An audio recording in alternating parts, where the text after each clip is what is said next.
This is Good Morning Indiana, working for you. It's Thursday, June 18th. Right now on Good Morning Indiana.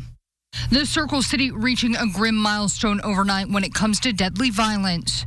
Working for you, we're talking to community leaders about the increase in crime. We've always done the work. We need the support. We need the support because we've always done the work. A sit-in at the State House is the latest call to end police brutality. This morning, the reason black women say this is just the next step in their demand for equality. School districts across the state are making plans for the new school year, covering education, the message state leaders want you to hear before your child returns to class. And the COVID-19 pandemic has a number of Hoosiers looking for work. It creates a sense of community, and I really feel like they want to help me succeed. Now at 6 o'clock, Hiring Hoosiers is introducing you to one organization putting those in need of a job on the path to success. 6 o'clock here in your Thursday morning. Good morning to you, and good morning to our Rafael Sanchez joining us here for Good Morning Indiana. Meredith, good morning to you. Our good friend Lauren Casey is off, which Todd means that Meredith is just stuck with us guys and a lot of sunshine, which is a good combination on a Thursday. I would have to agree with you, Rafael. We are Meredith's lucky lady to be with us, too, and we're giving everybody sunshine across central Indiana. It's been a great stretch of weather, honestly, for us this week with temperatures that have been pretty seasonable. The humidity has been low, and today is going to be no exception as far as that humidity goes. Temperature-wise this morning, as you walk out the door, anywhere from 58 to 66 degrees. Skies are mainly clear. There's some high, thin clouds off towards the east, but here in Bloomington, you can see as the sun starts to come up over the horizon across the campus of IU there. We are dealing with a mainly clear sky, and there are those clouds that are in the far eastern portion of the state. And as we go throughout the day today, the further east you are, just like yesterday, a little better potential for what we'll call partly cloudy to maybe mostly cloudy skies at times, while the rest of central Indiana is going to be enjoying lots of sunshine from start to finish. So it's a good day for us. The humidity's still low. The temperatures are seasonable as we get into the mid to upper 80s. Later on this afternoon, but starting tomorrow, potentially our first 90-degree high temperature of the year. We'll talk more about that and also when rain returns to the forecast coming up in just a few minutes. Todd, thank you. We're taking a live look right now, I-65 at Keystone Avenue. As you can see, there's some construction taking place here, so the lanes are shifted. That is something you need to be aware of if you're headed in this direction this morning. Otherwise, no issues out there on the roads. Meredith, the new overnight Metro Police say a man is the latest victim of the deadly gunfire here in the Circle City. Here are the details on Good Morning Indiana. The latest shooting, this happening around 1:30 this morning near 35th and Keystone. Officers say they were called to the area on reports of a person down.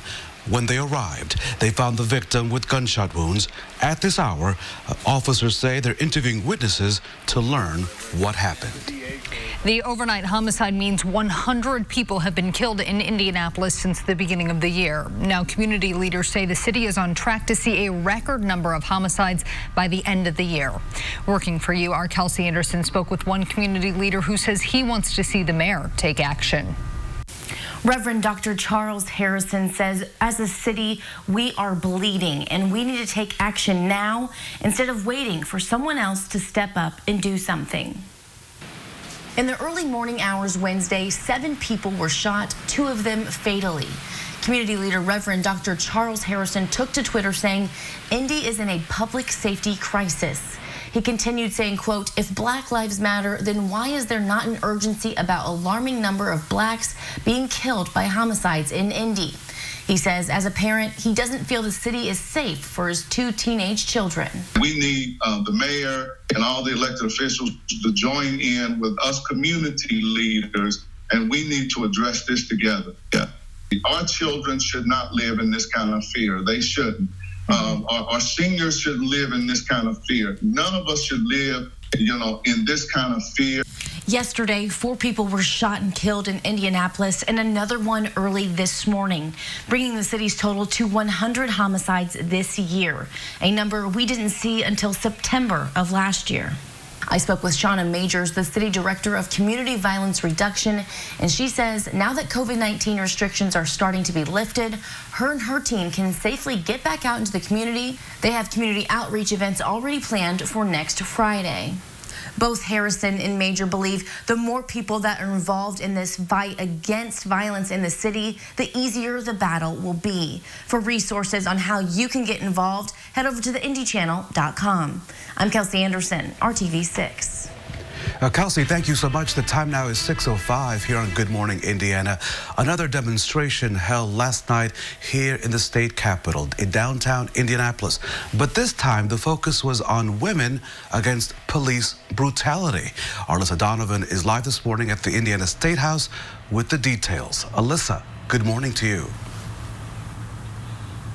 Good morning, Raphael. Dozens of people gathered here at the Indiana State House yesterday, and this time they were pushing for change and equality, specifically for black women in the Indianapolis and central Indiana community.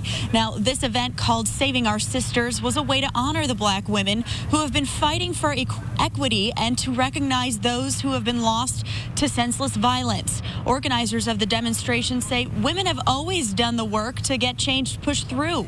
The goal of yesterday's sit-in to fight for black women who fight for everyone else while sparking action for a number of issues black women face every day.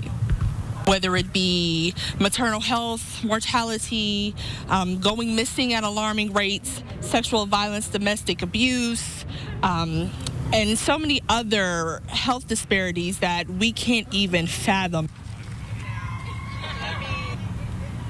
The group calling on lawmakers and community members to help improve the lives of black women in America. And the sit-in was organized by the group Don't Sleep, and their mission as a whole is to stop racial injustice. Reporting live, Alyssa Donovan, RTV6. Alyssa, thank you. A discovery in Howard County in a pond on Wednesday afternoon could lead to answers. Investigators recovered this car covered in algae with human remains inside. They were called to Webster Street and 300 North in Kokomo after someone fishing in a retention pond spotted the vehicle. No other details have been released. This morning, a Johnson County firefighter faces arson charges after setting 3 buildings on fire. According to the Whiteland Fire Department, the suspect joined the fire department back in February. Now, officers became suspicious when they pulled the suspect over for erratic driving on US 31. Authorities say the suspect smelled of gasoline and was covered in soot. The suspect was questioned, and detectives developed probable cause linking him to those fires. The city of Newcastle is now scrambling to replace its trash trucks, snow plows, salt trucks, this all following a Wednesday morning fire there in Newcastle. The fire at the city's street department happened shortly after midnight and burned the building to the ground. Mayor Greg York said it was a very hot fire with the metal melting like butter. No one was inside at the time. Lost all of our dump trucks, lost our end loader, with chipper, asphalt paver. I mean, just we go down the whole list of our street department. So literally we lost the street department building and street department equipment. Newcastle's mayor says for the short term, they have 2 older trash trucks that they can use. They're in the process of trying to lease some equipment, and nearby communities have offered their trash trucks. The cause of that fire is believed to be electrical in nature. Here at 6:08, now to the latest on how the COVID-19 pandemic is impacting families across Indiana. State health officials report 24 new coronavirus deaths. This morning, nearly 2,300 Hoosiers have died from the virus. The state also confirms 264 new cases of COVID-19. That is actually down from the last couple of days. Since the pandemic began, 41,013 people in Indiana have been diagnosed with the virus. This morning, state prison officials say they are seeing an increase in COVID-19 cases. Across the state, 20 inmates and 2 employees have died from the virus. Prison officials also say nearly 700 inmates have tested positive for COVID-19. This came as surprising news to many educators. Governor Holcomb says there will be no funding cuts to the state's K-12 education as a result of the pandemic. Most state agencies are cutting budgets by about 15%, and higher education schools are being cut by about 7%. But K-12 schools have been spared. Governor Holcomb says this proves that the importance of managing the state's finances responsibly over the last few years. When it comes to students returning to the classroom safely in the fall, the state health commissioner, she acknowledges there will be some challenges. Dr. Christina Bach says there is one thing that can make a big difference to help prevent the spread of the virus. I think the biggest challenge is to get buy-in across the state amongst all of our schools and parents on the need to wear masks, quite frankly. Now, earlier this month, the Indiana Department of Education released guidance for school districts to return to the classroom. You can find that information and much more on our website, theindychannel.com. Hiring Hoosiers is helping to connect you to job resources during the coronavirus pandemic. New at 6:14, how one local organization is helping put women on the path to a new career. Todd. And Meredith, it's going to be a beautiful day for us once again. Very summer-like here in the middle to end of June with temperatures climbing up into the 80s. The key, though, today, the humidity, that remains very low. That is the good news, up to a high of 86 degrees by the time we get to 5, 6 o'clock this evening. We'll talk more about your extended forecast, which has a few 90s in it, and the return of some thunderstorms. It's all after the break when Good Morning Indiana continues right here on RTV6. Even Petey can do it. Hiring Hoosiers is helping you get back to work as we work to rebound from the COVID-19 crisis. And there's an ongoing effort to help unemployed Hoosiers connect with those companies which are hiring right now. This morning, a local organization is expanding their operations to help unemployed Hoosier women land one of those open jobs. It creates a sense of community, and I really feel like they want to help me succeed. Carmen Malone is a job seeker and has been since before the pandemic. With a background in business, clinical research, and customer service, she's been actively searching for her next career move. And she learned more about Dress for Success from a friend. What Dress for Success has offered has really helped me. I believe that it has expanded my job search and even just my outlook on getting a particular job that I want. Dress for Success serves more than 1,100 Hoosier women each year, providing workshops on topics like resume writing, navigating the hiring process, interviewing skills, and more. Their mission is to guide local women towards employment and eventually economic independence. But when the COVID-19 pandemic hit, social distancing orders not only put thousands of Hoosiers out of work, but forced Dress to Success to pivot. When the stay-at-home executive order hit in March, like all the other nonprofits and businesses in the state, we had to shut our doors down. Now, this, of course, coincided with what now has come to be almost 500,000 Hoosiers who have lost their jobs. And what we found within a matter of 2 or 3 weeks was that we were servicing women not just in the Indianapolis metropolitan area, but we were serving women who were actually outside of Indianapolis. Executive Director Julie Petter says now their mission is more important than ever. Dress for Success quickly began offering workshops virtually and added topics like phone interviews or Zoom interview skills. And are you guys going to continue doing a lot of this virtually since you've found so much success with it? The virtual offerings will not be something that will go away. We found, like I said, in a matter of just a few weeks, we were servicing the number of women that we expected to serve in all of 2020. Not only did the virtual classes break barriers like transportation, the communication during this pandemic has helped women like Carmen remember that even though the unemployment rate is high, what she can bring to the table is still so important. Keep searching, get connected with an organization like Dress for Success, and I believe that a good job is waiting for us. I really do. Dress for Success Indy needs your help now to continue to help Hoosier women find great jobs. They need financial support to serve a growing client base, volunteers, and they still need donations of professional attire. For more information on how you can help and how you can take part in their virtual workshops, just click on this story at hiringhoosiers.com. And Todd, people might opt to do some virtual things inside today because it is going to be pretty hot out there. Yeah, you know, it's going to warm up, especially if you're in the direct sunlight. You'll be sweating up a storm, whether it's on your patio or anywhere outdoors. But if you have a little bit of shade from trees or maybe an umbrella or one of those sunshades, it'll be decent outside because the humidity today is not going to be super high. It remains fairly low. But rain chances finally do return to the forecast, and they return once the humidity starts to climb. Our air is really, really dry right now, and then summer officially arrives on Saturday, and that's when we'll start to bring some of those rain chances back into the forecast. But June has been really, really dry so far. Just over an inch of rain has fallen at the airport in Indianapolis, and we're on a stretch of today will be 14 days in a row without measurable precipitation, that being over a trace of rain, and that's put our rainfall average about 1.33 inches below where it should be for this time of year. Live look this morning, beautiful shot as we look from downtown to the north on the RTV6 Weather Now camera network. Just a few high thin clouds out there in this direction. There's a little more in the way of cloud cover off towards the east, but now that the sun is getting higher above the horizon, in fact, sunrise officially just happened 1 minute ago, we will start to see those clouds burn off pretty quickly, and temperatures, can't complain about them this morning. Once again, we're in the 50s and 60s across the area. 58 Greencastle, 56 in Crawfordsville, 60 in Richmond, as well as Bloomington and Bedford, currently at 59 degrees. Here's where we're going later on this afternoon. Temperatures will warm very, very quickly today. We'll be up to near 80 degrees already by the noon hour, very similar to yesterday, with high temperatures anywhere between about 85 and 88 degrees for our high temperatures across the area.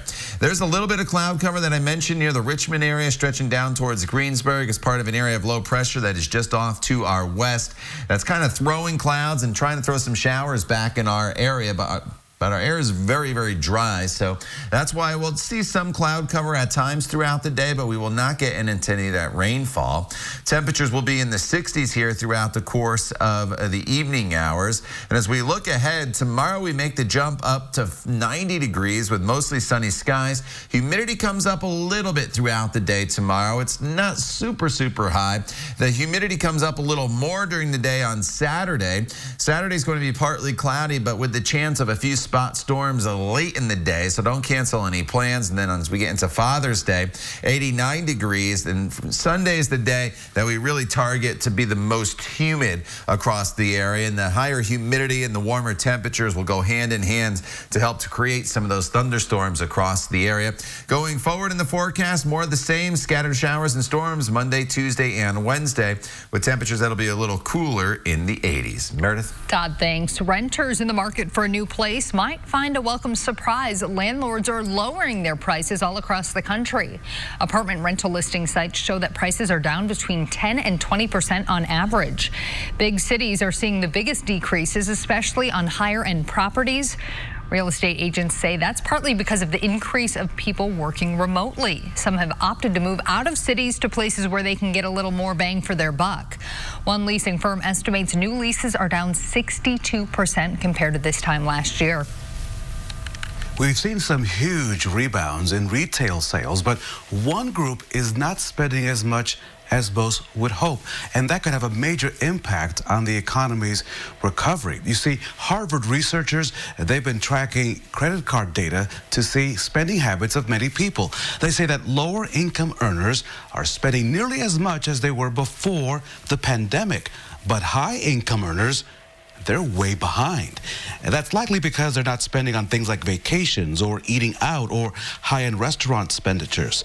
The experts say this could keep unemployment very high in the hospitality industry until a vaccine is widely available. Some of your favorite supermarket brands will soon have a new look. New at 624, why their manufacturers say it is time for a rebrand. And we want to say good morning to Cambridge City, Crawfordsville, and Carmel. This is a live look over the Circle City on your Thursday morning. You're watching Good Morning Indiana right here on RTV6.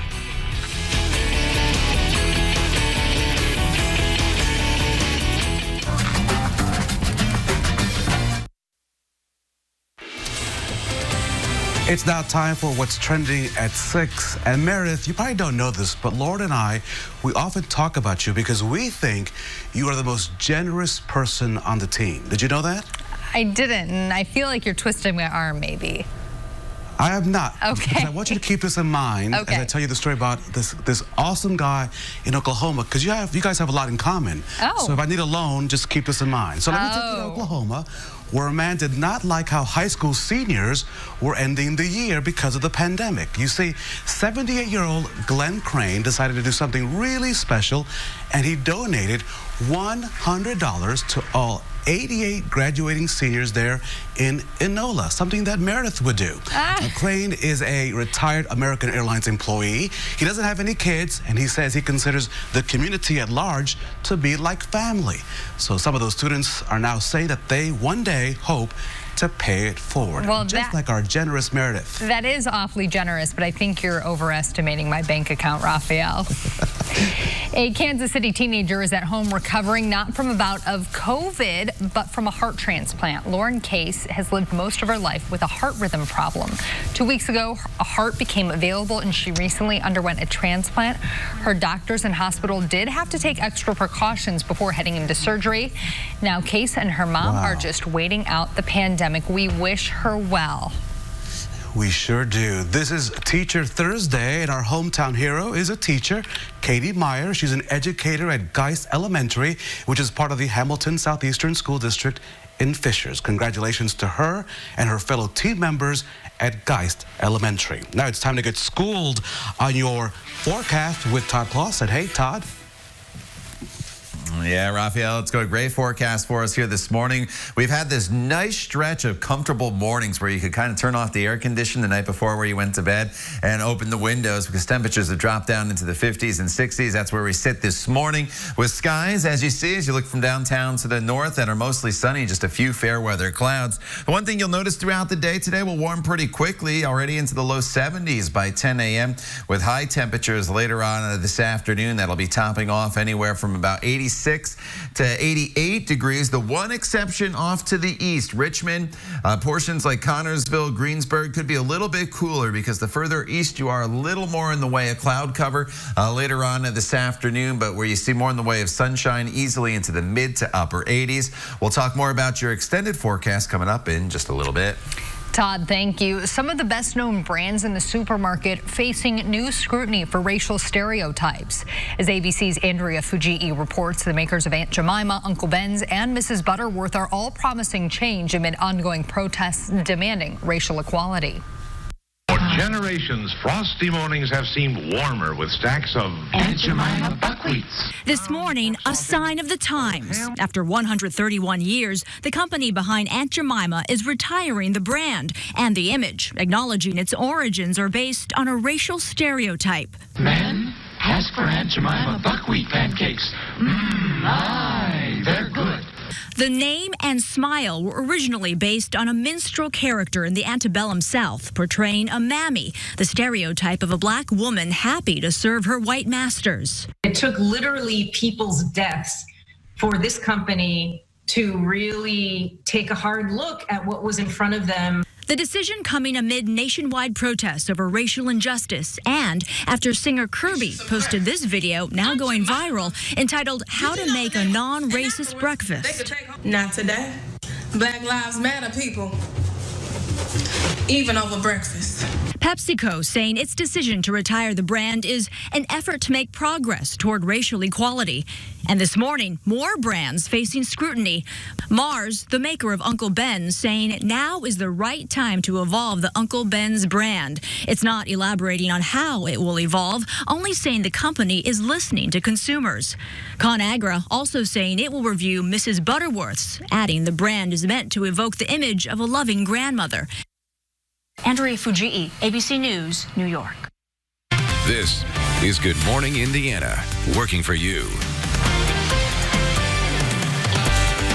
Now on Good Morning Indiana on this Thursday morning, here's a look at your 6:30 news feed. A discovery in a Howard County pond could lead to answers. On Wednesday, investigators recovered a car covered in algae with human remains inside. They were called to Webster Street and 300 North in Kokomo after someone fishing in a retention pond spotted that vehicle.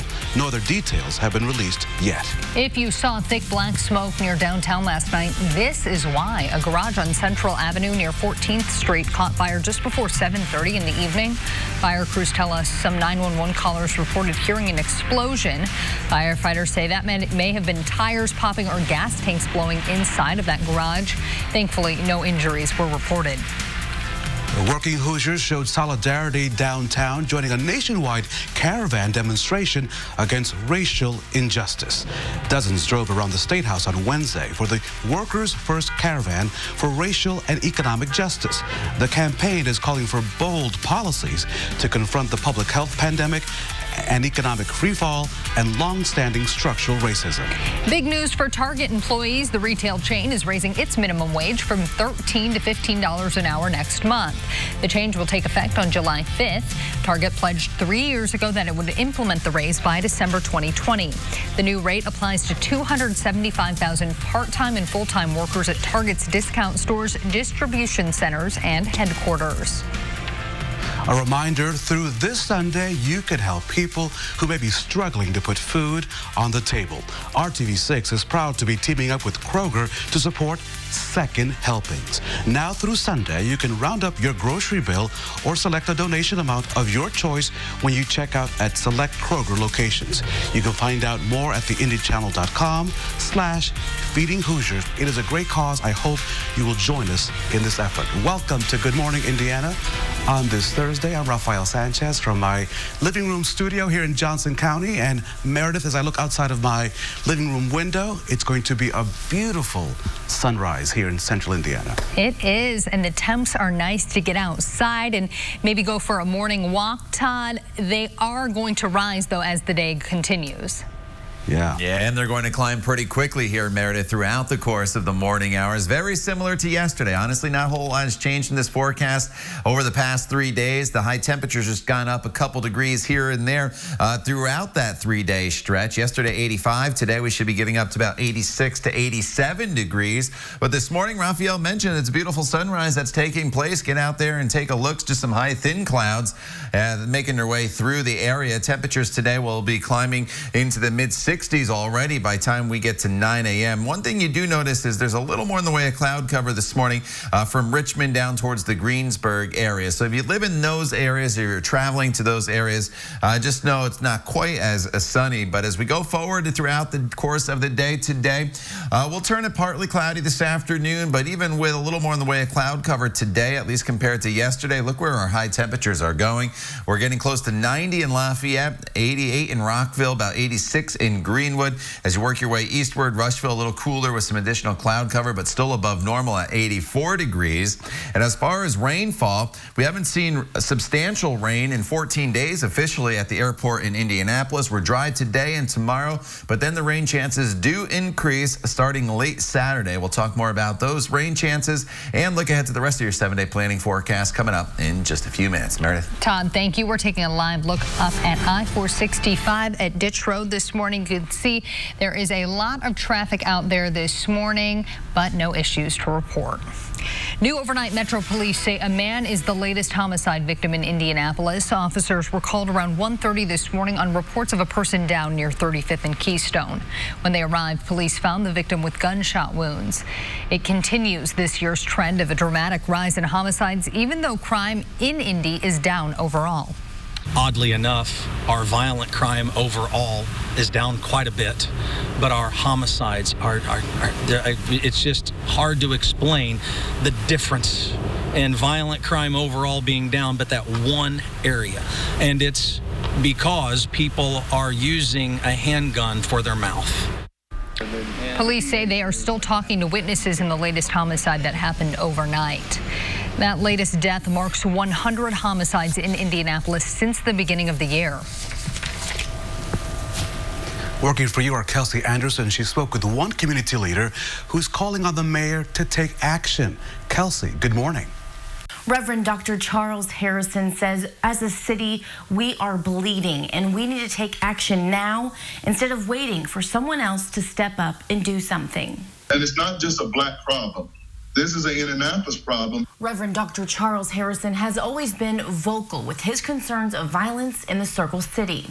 Yesterday, after 2 people were killed and 5 others were shot in the matter of just a few hours, Reverend Harrison took to Twitter saying Indy is in a public safety crisis. And going on to say in another tweet, Indy, the tragic reality is we may be at 100 homicides by the end of this week. I am not happy because over 70% of the homicide victims are Black, and there does not seem to be an urgency of the moment. You know, and to me, there seems to be a devaluation or devaluing of Black lives. And you know, if we're gonna, which we rightly should, you know, be concerned about police brutality and police misconduct that is claiming the lives of Blacks, we also have to be very concerned about what we're seeing in these neighborhoods, where we're seeing an escalation of violence among young Blacks.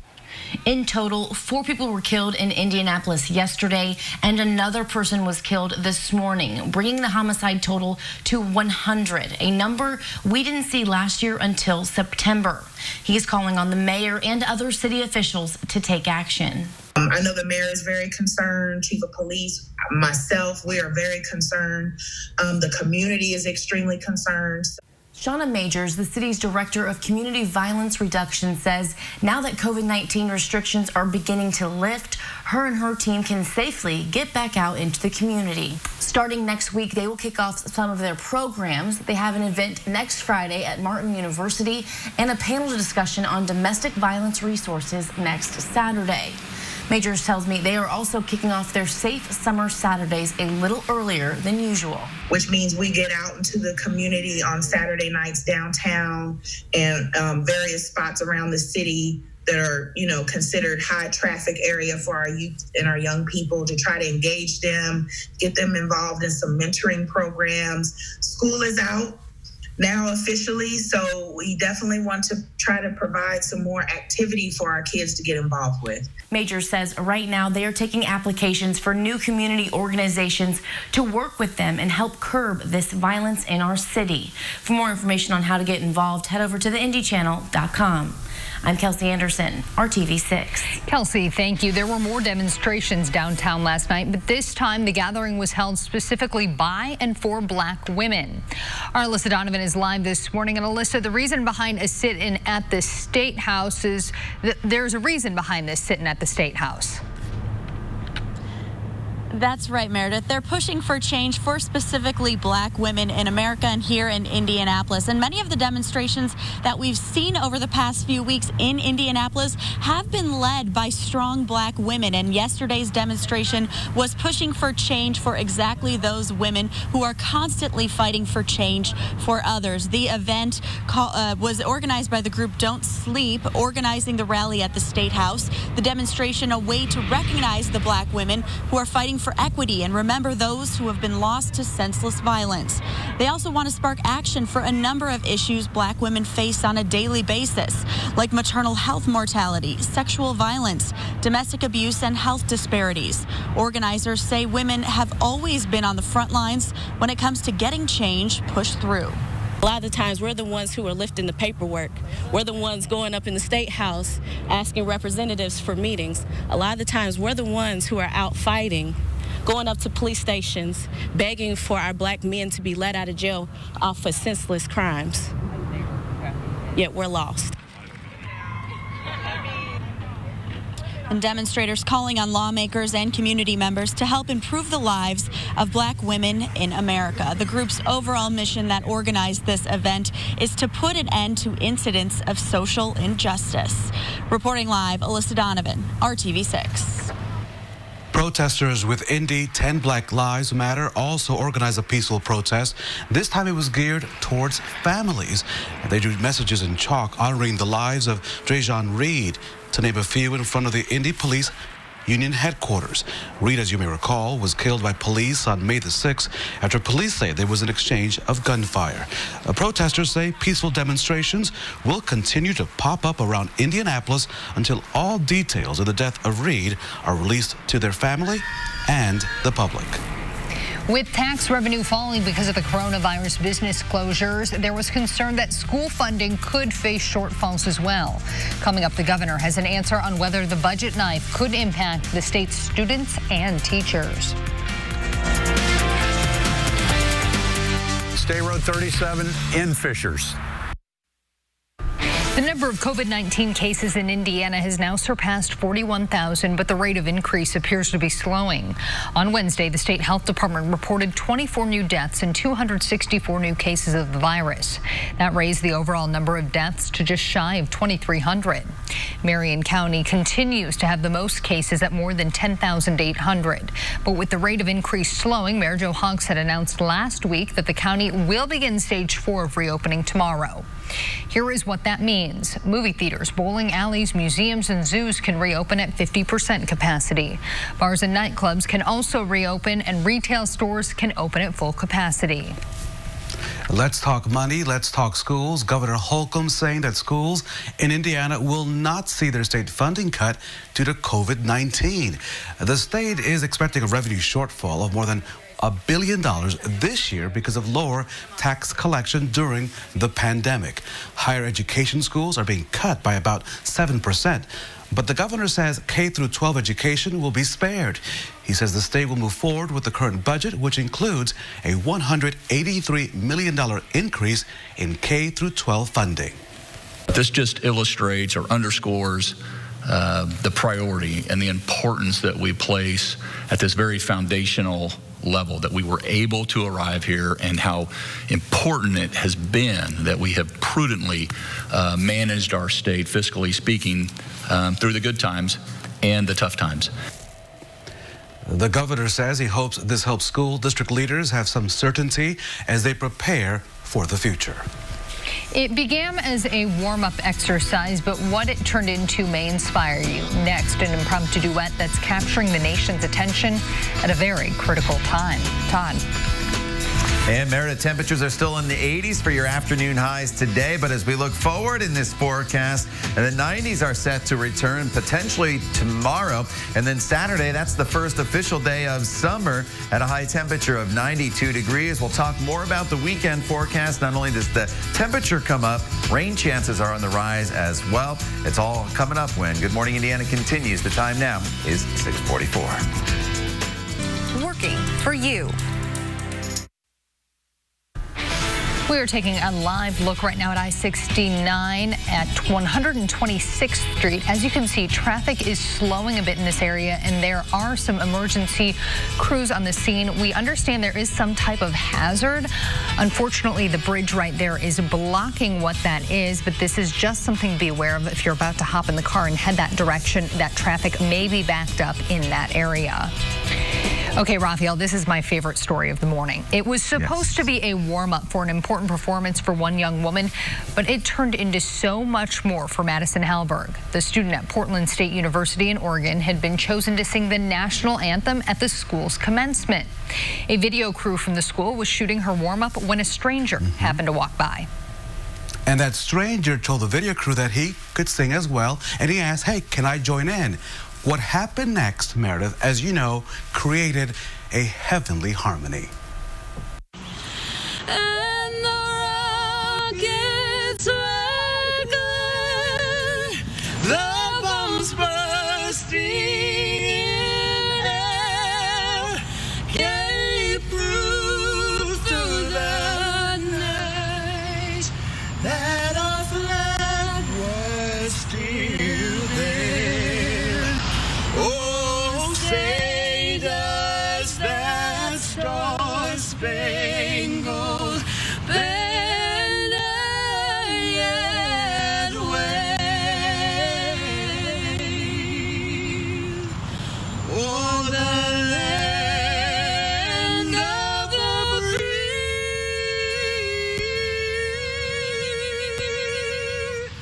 and the home of the brave.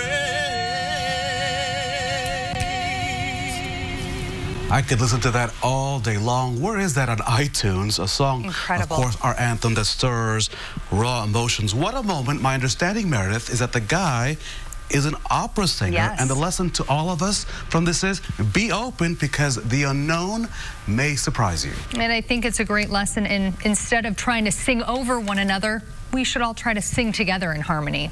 Love that story so much. All right, Todd, are we going to be singing your praises today weather-wise? You know, it just kind of depends on your perspective. I think it's going to be a pretty nice, seasonable, summer-like day for us with lower humidity. I'm not a fan of humidity, so anytime the humidity is fairly low, I'm usually liking the forecast, and you need to enjoy it because the humidity does come up, though, as we work our way into the coming days. Here's a live look outside right now from downtown to the north. Plenty of sunshine, just a few high, thin clouds out there. And look at these temperatures, very, very comfortable. 60 right now in Bloomington, 65 in Indy, 61 in Kokomo. These temperatures, though, will start to climb fairly quickly, though, as we work our way throughout the course of the day today. Now, one subtle change I think you'll notice from today compared to the past couple days is we probably deal with a little more in the way of cloud cover. And you notice some clouds already here off to the east from Richmond to Greensburg. And I've been talking about this storm system for several days. 2 days ago, it was right on the Atlantic coast. Now you can see the center of low pressure is down across parts of West Virginia. And with the counterclockwise rotation, it's trying to throw some clouds and some showers back towards our area. And as this area of low pressure has gotten closer, it's going to be a little more successful, I think, throughout the day today, at least with the cloud cover. So as we go over to TrueCast hour by hour, you can see the clouds coming in. And TrueCast is trying to paint a few showers. I do not think that is going to happen because our air is just extremely dry.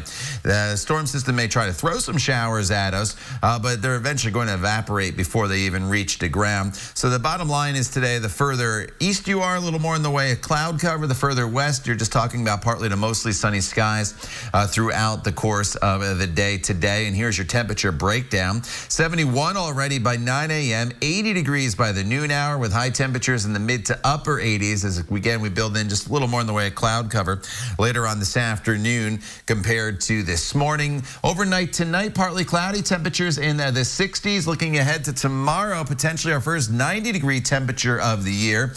Just because it's 90 doesn't mean the humidity is going to be really high. It comes up a smidge tomorrow, but it's still going to be fairly comfortable. I think when you really will start to notice the humidity, that's going to be over the weekend. Saturday, 92 degrees, only about a 20% chance of a spot storm late in the day on Saturday. Carry on with any outdoor plans you may have. Just notice the temperature and the heat and humidity. And then on Sunday, unfortunately for Father's Day, if you have a tea time set up with Dad, just know that there will be some scattered storms around. Don't cancel the tea time. We're not looking at any all-day rains, but just know there will be some scattered storms, especially in the afternoon. And then those storm chances, they will continue through the middle half of next week. Todd, thank you. We're taking a live look at I-65 at Keystone Avenue right now. You can see there is some construction taking place, so those lanes are shifted. That is something that you need to be aware of. We also had that traffic hazard up on I-69 at 126th Street. That is slowing down traffic. We aren't quite sure what that hazard is, so just be aware of that if you're headed in that direction. So get your shoes on and get in the car. Meredith is leading the caravan. Todd has packed the snacks. We're taking you this morning to the rolling hills of southern Indiana and to one of the state's most popular places. Up next, it's Throwback Thursday, and we're paying a summertime visit to the jolly old elf himself. Right here, we're going to make a splash on Good Morning Indiana. RTV6 app on your phone or streaming device.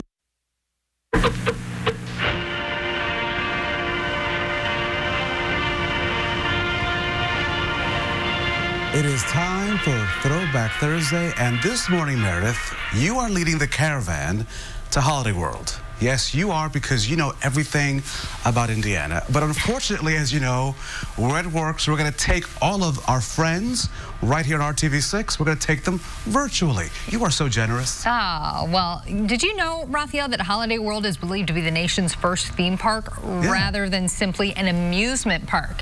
It opened as Santa Claus Land in 1946 because of its location in Santa Claus, Indiana. The park became Holiday World in 1984. The following year, former RTV6 reporter Greg Todd went there and he got an up-close look at the big man himself.